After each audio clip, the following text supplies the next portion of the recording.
So now we're asked to find the interval of convergence for a given power series. This time it's n factorial times x to the n. So because of that factorial expression, I'd be inclined to start with the ratio test. But I will say that in almost all of these interval of convergence problems, you typically start with either the ratio test or the root test, most frequently. So in this case, we want the limit as n approaches infinity of the n plus 1 term. Well, in here, absolute value of, I'll go ahead and write this. So an plus 1 over an. Well, in this case, yeah, let's skip that, sorry. Being indecisive again. So the n plus 1 term, because I want to fit this on the board here.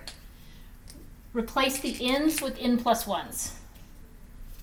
So that'll be n plus 1 factorial times x to the n plus 1.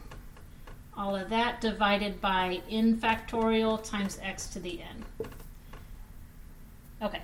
In a lot of the problems in 9.6, you get to just dismiss the absolute value because it's not really doing anything. With a lot of those expressions, they were positive.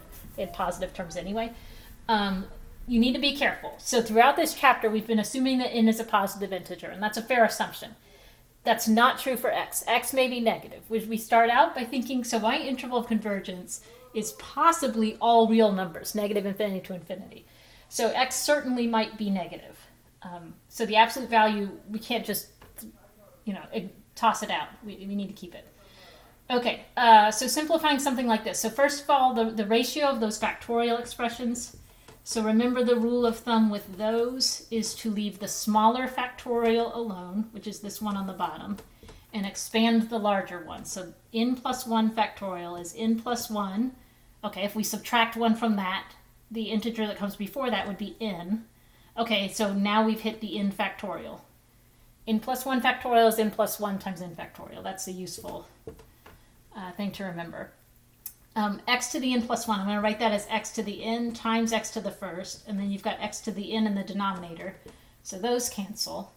And so we're left with the limit as n approaches infinity of, well, let me do something here. I know I'm backtracking a lot in this video, but x to the first right here. This expression is no longer dependent on n.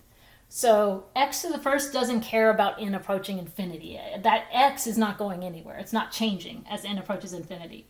So expressions that are independent of n, like that, can go out in front of the limit. It's like when we pull a constant coefficient out front. As far as this limit is concerned, x is constant. We need to keep it inside absolute value, though, because remember, x might be negative. So I can't just throw it outside of an absolute value and not do anything with it. So I'm going to keep it as absolute value of x. And then what's left inside the limit here then is just n plus 1. Right? Everything else canceled.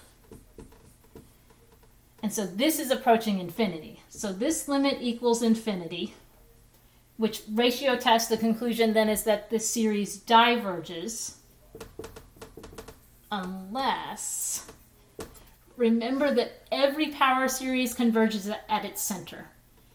If the expression here, it's not x minus 2 to the n or x plus 1 to the n, it's just x to the n, that means that the center is at 0. So this is a power series centered at 0.